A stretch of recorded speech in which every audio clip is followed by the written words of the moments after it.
is happening, fellow fantasy GMs? I am JJ Wang. He is the bearded one, DJ Dub. And with our powers combined, we are the Fantasy Couriers. Well, general fantasy season is done.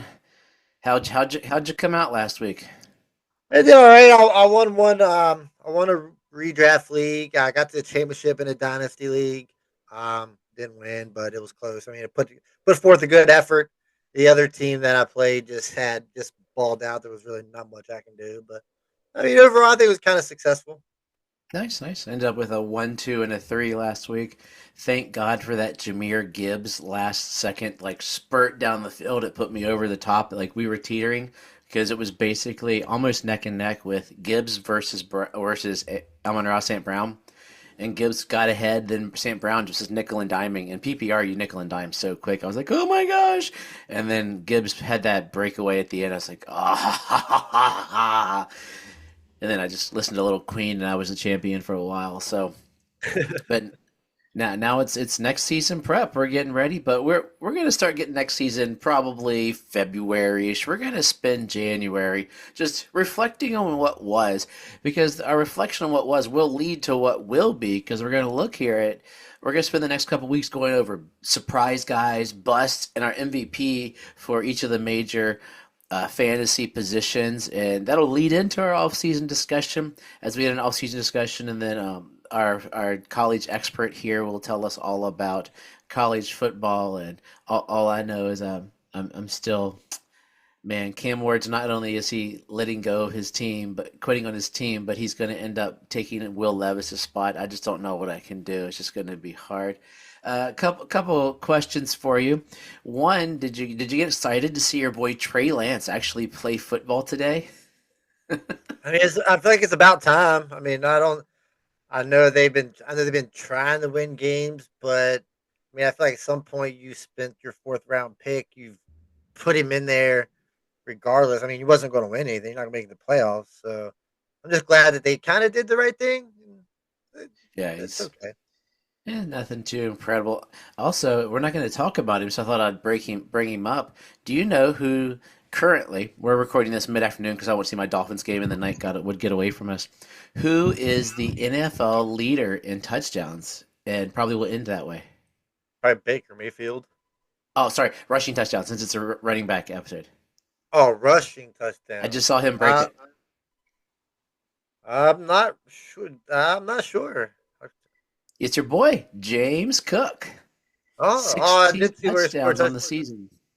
Just 16 rushing touchdowns. 16 rushing touchdowns, yeah. So that's kind of an interesting. And final question before we jump into our running backs here is, so Josh Allen was trying to carry on the consecutive game streak. I'm using air quotes. And the idea was he's going to show up, play for a little bit. How much of a game should, if we're going like to me, Cal Ripken's like the Iron Man. Eli and Brett Favre probably had the longest NFL like modern, but Cal Ripken's a true Iron Man, and he played the games. Brett Favre would play all the games. Eli had a long streak for a while.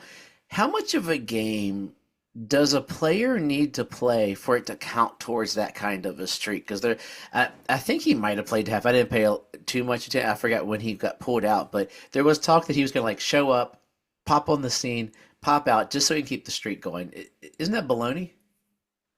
I mean, I don't know. I mean, they're already locked in the playoffs for their spot. I'm guessing, and Oh, I know that's why why. It's not they do about this. the should they set him or not. It's should that what's the effect of that on him trying to get a Iron Man consecutive streak, because he's not really an Iron Man if he shows up just to show up.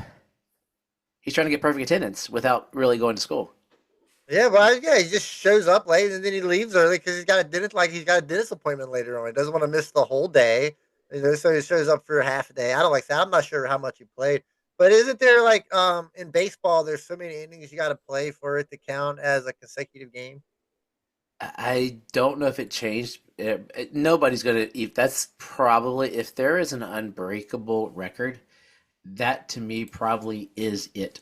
Like I don't think anybody is ever going to break that record going into baseball, but I don't know off the Yeah, top of my head. I mean, if Josh Allen isn't hurt and this is pretty much a meaningless game. And if he wants to continue his streak, throw him in there for a couple plays. I mean, like I don't have any issues with it because we know he'd Josh be Allen doesn't playing. even have a pass completion. How much did he play? I don't got any problems with it, especially since they're already locked in the playoffs. I mean, don't want to get him hurt. You know. So yeah, yeah, it deserves an asterisk is what they're putting up some of the things because apparently he just sort of he played one play. He showed up, played one play. So that's I've been working on my chicken coop. It's supposed to snow here, so I had to get a little bit of heat into my chicken coop so my babies don't my babies survive as they go through it. So anyway, so yeah, that's even worse. Like it lost me even more. That streak is useless if he ends up getting the Brett Favre streak with playing one play today. Hi, I'm Josh Allen. That's soft. I mean, Anyway, it's better than having him get hurt. oh yeah. Oh no, I'm not. I wouldn't play him if that's what they, if they got him locked down. Like I think right now, to me, if I were to have to reformat it, it's the Lions versus the Bills for Super Bowl. So those guys. I mean, unfortunately, the Lions they got to play their boys tonight. That's gonna be a Yeah. great game. I wish we could record at 11:30 because that's what we should talk about Week 18. That's gonna be a stellar. I mean, it doesn't matter if uh, the NFC South gets one, or if the Dolphins or Broncos make the playoffs. Those teams are not winning the Super Bowl, but that primetime game could change things. So, everybody, tell us what you thought of the primetime game. We're going to talk about the season that was. We're talking running backs. This is, I think we talked about it a little bit last week. Feels like running backs were king again as we get into the season. So we're going to go into a couple of surprise running backs. We made a list, and then it turned out that most of our players were the same from different sides. Pretty So we obvious. have a top two running back surprises, and then each of us had a varying guy for number three. How about you take us off with number one? All right, so number one, obviously the most disappointing of the season. Like probably the number one overall pick was CMC. When he was playing early in the season, it was good, but then the injuries started hitting him. This is what happens to running backs that just have an insane amount of carries the year before. This is the kind of stuff that happens. He's been pretty injury free, but I mean, you're still spending the number one overall pick, and you got him for not even really a half a season. And it's pretty. I mean, lose your first round pick, someone of that caliber. I mean, that can really, really bring down your team. So, I feel like even though it was injury related, it's still got to be a bust. Oh yeah, so surprisingly busting as we had him consensus number one. We thought CMC was going to run away with it, and then next thing you know, it's week one. He's not playing. You're like, what? Like it there was a little bit of an inkling, but it sort of came out of the blue, and then owners that were paying attention. I was one with my CMC as I was listening to 49er beats, and you got Jordan Mason. You were good for a good while. Then CMC came back, and then just died again, which it's got to be one of the biggest letdowns in it. But it's how CMC was, unfortunately, sometimes in Carolina, which gave him some of those faults, and because he went from Carolina doing that to that Iron Man year at Carolina, then just killing it in the 49ers. Does he rebound? Um, I don't know if he rebounds back to the number one overall guy.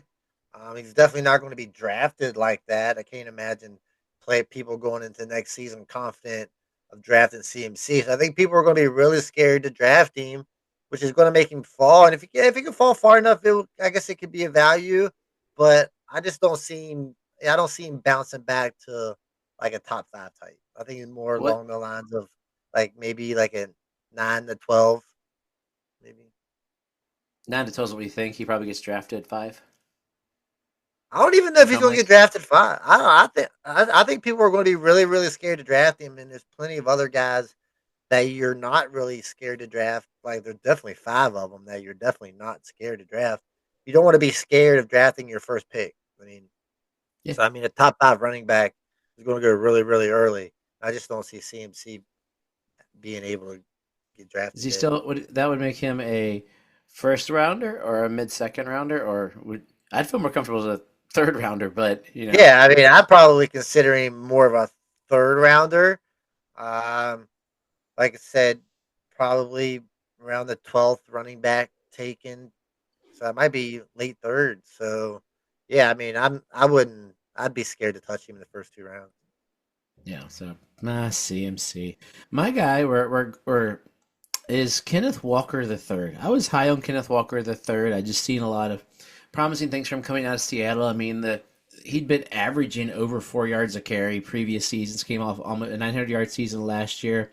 Missed a game. The year before had a 1,000-yard season. 9 and 8 touchdowns. This year's touchdowns were only down by one, but he only played 11 games, amassed 573 yards and whopping. His receptions went up, and that's what saved him some this year. His receptions were up, but his reception yards were not. His yards per reception was down. He was down to 6.5, where he'd been almost 9 last year. But it just felt like Charbonnet took some stuff, and it wasn't even really Charbonnet taking away from Walker, because the best ability in football is availability. And when Kenneth Walker missed, and he missed at really important times in the season. It seemed like the weeks he missed were like the weeks when there were a gajillion buys. So it was like not only did you lose Kenneth Walker, but you got punched in the gut as he went down. So that's what makes him disappointing. I think he could be a value next year because I think they're seeing that Charbonnet has some talent in him. So it'll be a split, which could keep Kenneth Walker healthier. And I mean, if he's getting 46 catches in 11 games this year, he could be their pass running, so pass receiving back. And also, he can run between tackles, but that could elevate him in your PPRs. Half point PPR would be okay, but which is where most people are, but in PPRs, it really elevate him next year. But he could be a value next year. But this year, disappointing as all crap because he was my stretch running back for my wide receiver heavy teams. Yeah, I mean, he started. I think he missed a couple games at the beginning of the season, and then he was playing well. And then, like I say, he got hurt again, and then at the end of the season, he just wasn't playing well. So, I mean, it's tough when you're not really contributing and you're missing time at this. I mean, at the same time. So yeah, he was being drafted like a top 10 guy. People were expecting big things. He was getting the workload, but he just can't handle it, and it was tough sleddings for a running back that you drafted pretty high. I mean, like and going into next year, really can't imagine things really changing too much. I mean, I feel like it's gonna be pretty much the same thing. Even if he stays healthier, I still don't see him getting like that workload that would make you feel secure in his draft position. Is he still a running back too? I think he's still a running back too. Um, I think he's safer because I think he's still the better running back out of both of them. So Yeah. I think he'll still get the bigger share. But I think he could be like that 15. I don't even know about 15, maybe like 18 to 24 ish. Kind of like where he finished. Oh, yeah, 18 to 24 ish, if anything. Like I say, he's got to stay healthy. I mean, if he's got to stay healthy, then that's the only thing. He's going to be missing time. There's no chance. No, my last guy, I love bashing the Jets. So I'm gonna steal that guy. We were still tossing of who's gonna take the last guy. So anytime I can talk bad about the Jets, I'm happy to do it. And it's interesting as I'm looking at it. Brees Hall had prior to the start of the season, he had elevated even in mine to be top one, top two. I think he might have been my RB1 dynasty.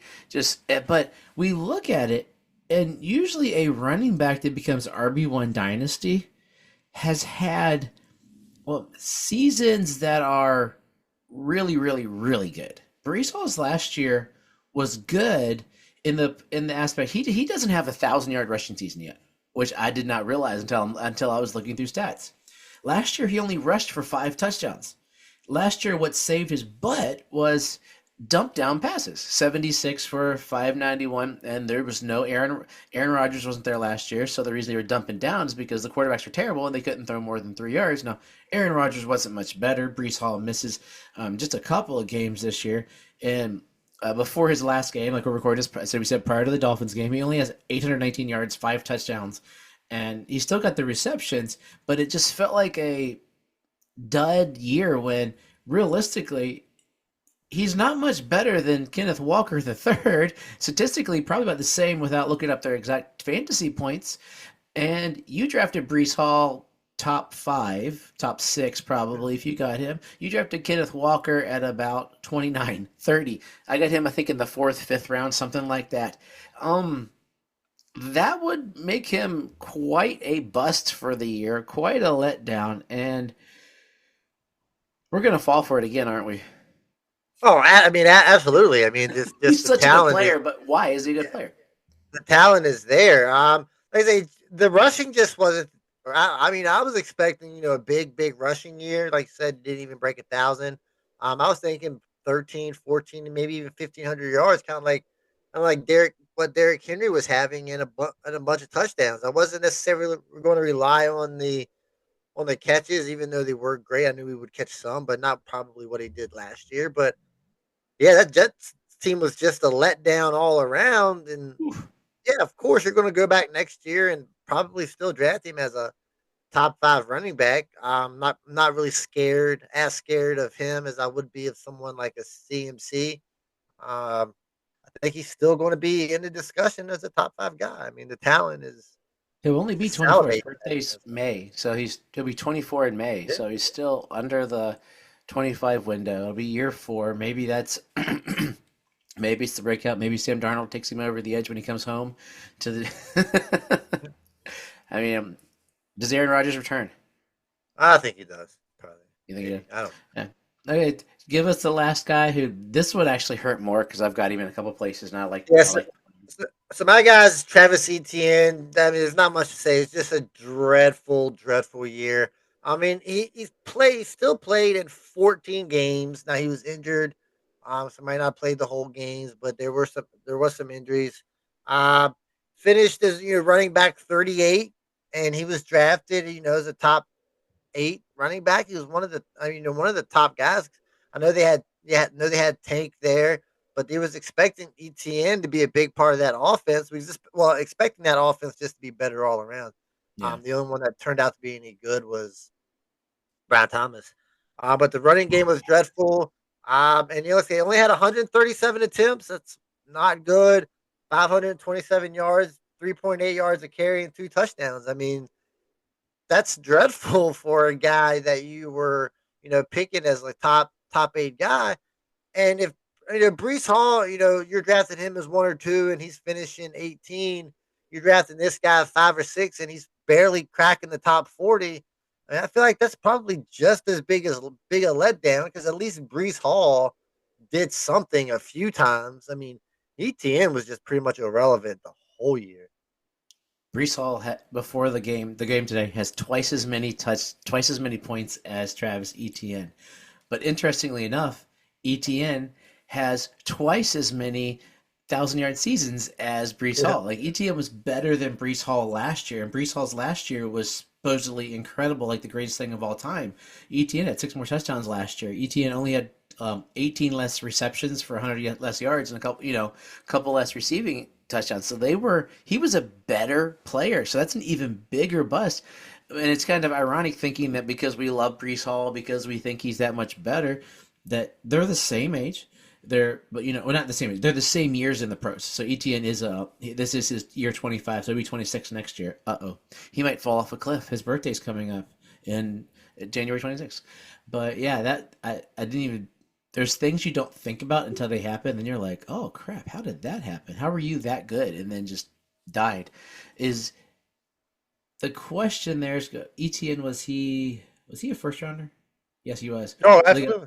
they got the I don't know if he's a first rounder. I mean, he he was was a one of the first round top. pick. He was a first round Yeah. pick in the NFL, so he's got another year. So which one of these guys has a better bounce back next year? No, I think Brees Hall has a better bounce back. I mean, like I said, I'm not sure if they've got enough confidence in ETN. I know they started playing Bigsby a lot more. I think that trend continues a little bit. And as far as the Jets go, Brees Hall is still, I think, the workhorse running back. They sprinkled in a couple guys. Braylon Allen looked good early, but then he kind of disappeared, and it's just pretty much all Brees Hall. I think Brees Hall is a safer pick just because I think he's got a safer workload, and I'd be scared to death to draft ETN. Yeah, that's yeah. Will Tank Bigsby take it over, or will it still be 50-50? I mean, ETN was slightly above 50. I was looking at some of their comparisons. He was slightly above. I think it's gonna be close to 50-50. I mean, it wouldn't surprise me if Tank ended up getting more work. So I think it's a scary situation.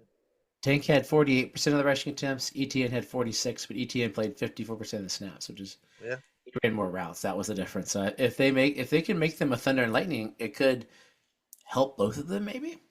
So Those are some of the stinkers. Let's end on a good note. Let's end on a happy, joyful, fun kind of note.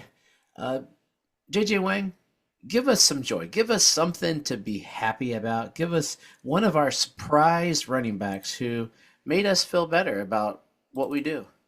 Yeah, so I'm gonna go with one of the better offense towards the end of the season. That's Cincinnati Bengals. I'm gonna go with Chase Brown. And PPR finished as a top 10 running back. Wasn't being drafted nowhere near that. Closer down to like the late 30s, early 40s type running back where he was being drafted. Average 4.3 yards a carry, finished just 10 yards shy of 1,000. He had 990, and with the absence of Joe Mixon, we kind of thought Chase Brown was going to take over, but really didn't see him at being this successful. And he also had 54 catches and 4 touchdowns. So he's also a receiving back. He's got good size. I mean, he's 210.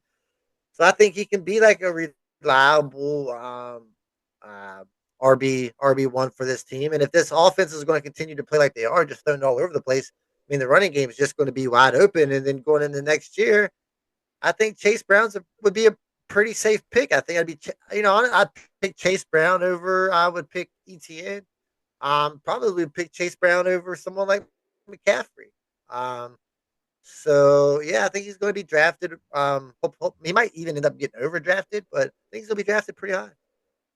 It'll be interesting to see if he was a just good situation, good year. I mean, if they re-sign T Higgins, does that affect your thoughts on Chase Brown? Because then you're going to have the outside threats, or does it make it better for him because it's going to open up more in the middle?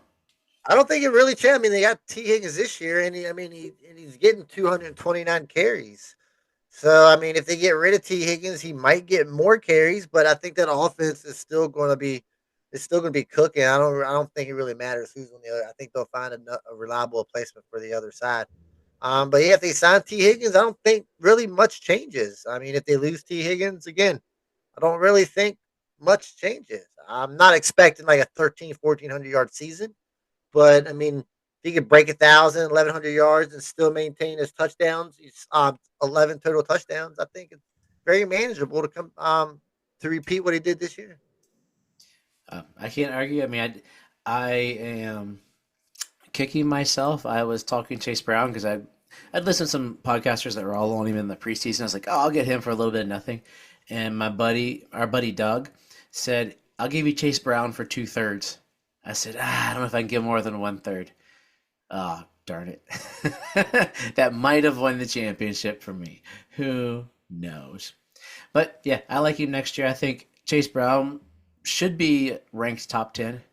Yeah, We'll see how things hash out. But yeah, I'd take him CMC. I don't know if I'm ready to give up on CMC to the point that I would take Chase Brown. They would be close. They would be close. I still have CMC love, which would be interesting. Now, here's a guy I'm in love with. I've mentioned my love about him for a good while. It is Marquise Irving. MAR apostrophe KEISE Irving, also known as Bucky to the real world, drafted 125th overall in the draft out of Oregon.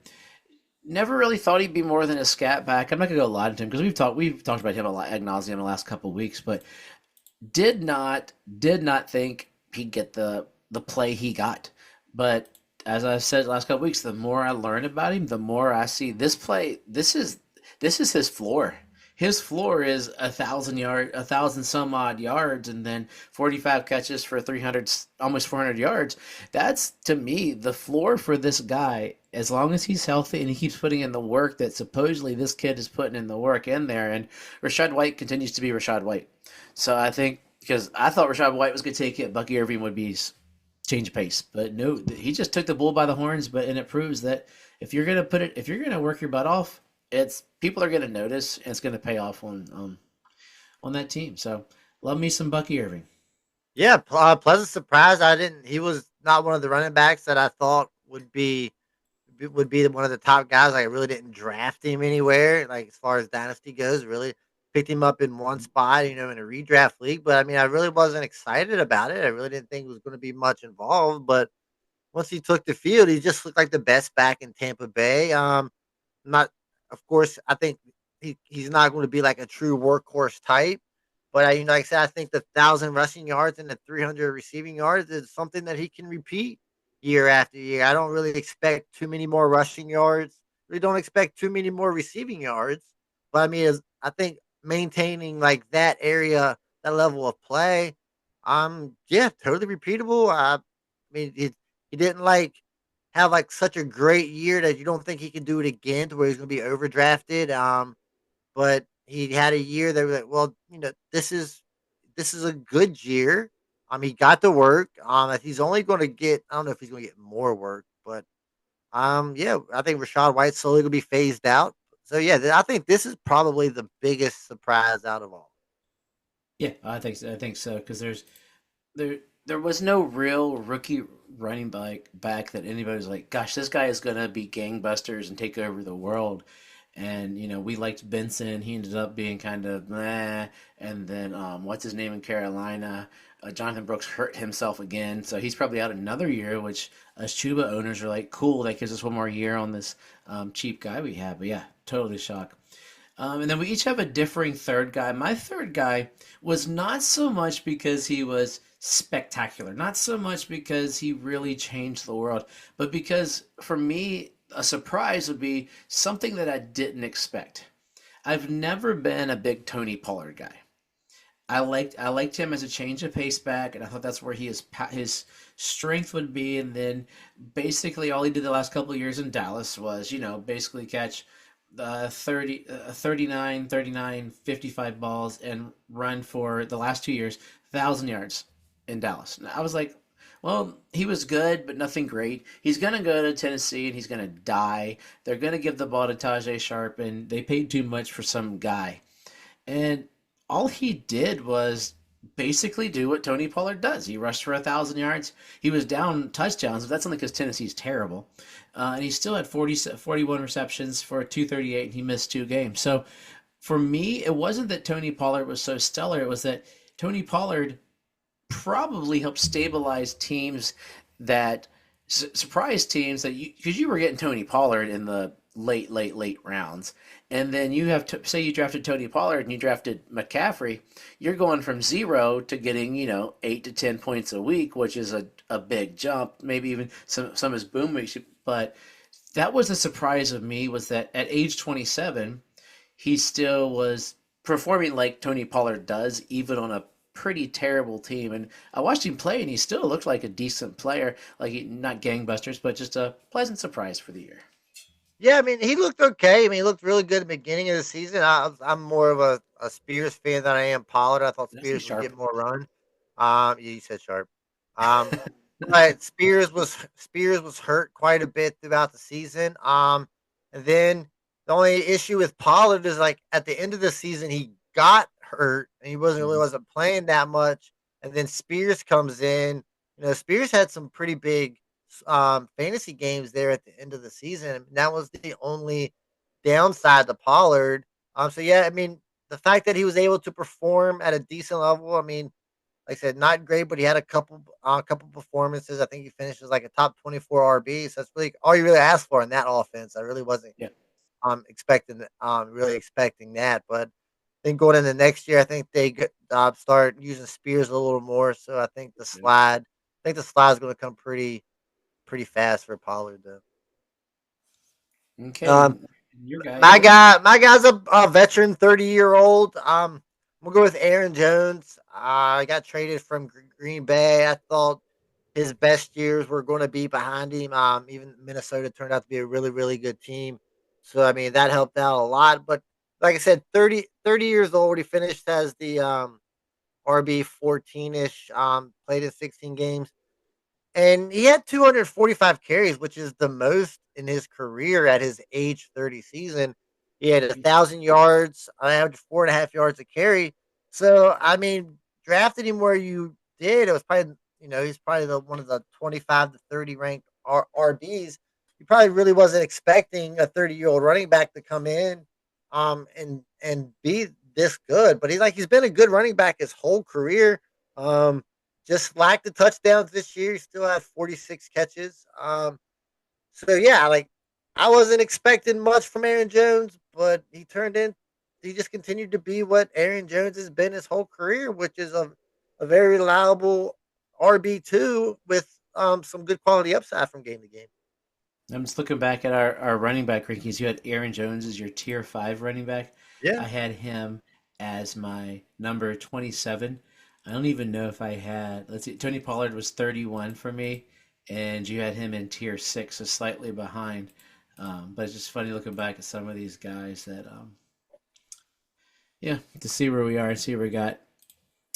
But yeah, so now we're gonna close out our love of running backs. Like, so next year, if you were saying right now in January, is next year will running backs be overdrafted and or should they be overdrafted based upon their you mentioned it last week. I said I thought running backs were back. Then you go, no, actually they're just top heavy. And then there's like all these poop in the middle because we're looking at, the Brees Halls. We're looking at the, like, my number 1 and 2 ranked guys, Christian McCaffrey, Brees Hall. But then you also have Bijan, Jameer, guys that were going to hit, Jonathan Taylor, Achan, Stevenson. Oh man, how did we forget Ramondre Stevenson? Honorable mention bust. He was so bad we forgot that he was so bad. So I he was sucked. I was considering using him, but I skipped it. I mean, Kyron Williams. So, but then we all James Cook. I mean, there's guys that are up there. Is next year going to be continued running back rebounds, or what do you think? What's your opinion of next year? I think they'll be drafted a little higher, especially after like there were some like injuries, but I feel like overall they were a little healthier.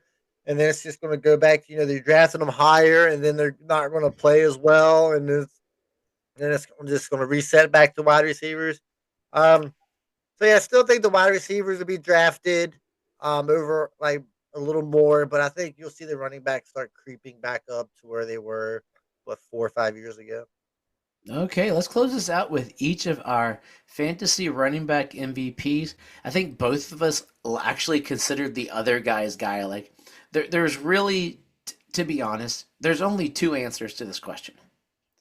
We each took one of the answers. You want to go first or second? I'll go first. Go for it. I'll go with the guy that ended up first at the end of the year, and that was Saquon Barkley. That's a spectacular season. I didn't think it was going to turn in. I didn't think it was going to turn out to be this. I thought we would see just another average, probably 1,300 yards, maybe get to 10 touchdowns. But this guy ended up with a 2,000-yard season, double-digit touchdowns. Obviously, the best season of his career. He was drafted as a number 7 running back, so you're getting him probably in the second round, and he ended up being one of the best players in fantasy. So if you skipped running back first round, went with wide receiver, and he was able to turn around and get Saquon Barkley, I mean that's just absolutely amazing. Because I mean he was killing it all the way up to the end of the year. I mean once he got rolling, I mean it just never stopped. And there's no way you could be any happier with any other guy on your team. Yeah, and it's interesting. He was stellar. I figured he would have a great year. I don't know why. I had him at 6, and I had Derrick Henry at 5 on my rankings for the year. You had both of them in your tier 1, so we both were within range. We just need to get rid of. I mean, far be it the guys in front of them. I'm looking at Jameer Gibbs and Bijan were the other two guys that could still be up there with them. They're the future, but these guys were really close in points throughout the season, except that Saquon didn't play. If Saquon had played the last game, he'd have broken away more. So with Saquon playing one last game, I'm just using Pro Football Reference what I use. Saquon was like 5 points higher, but he would have been another 15 points higher than Derrick Henry. But Derrick Henry, dude, almost he had 1,921 yards, 16 touchdowns. I guess James Cook got 17, or he tied him. But still for Derrick Henry, he also. We didn't see this. It wasn't anything incredible, but he still had 19 catches, so that's not bad. He pounded it. I was more worried for Henry. I probably should have put them inverted because I was worried Lamar or Henry were going to affect each other and take away touchdowns, and that did not happen. They both just killed it on the ground. Both killed it as players. Lamar looks better as a quarterback due to Derrick Henry, and Derrick Henry is a cyborg.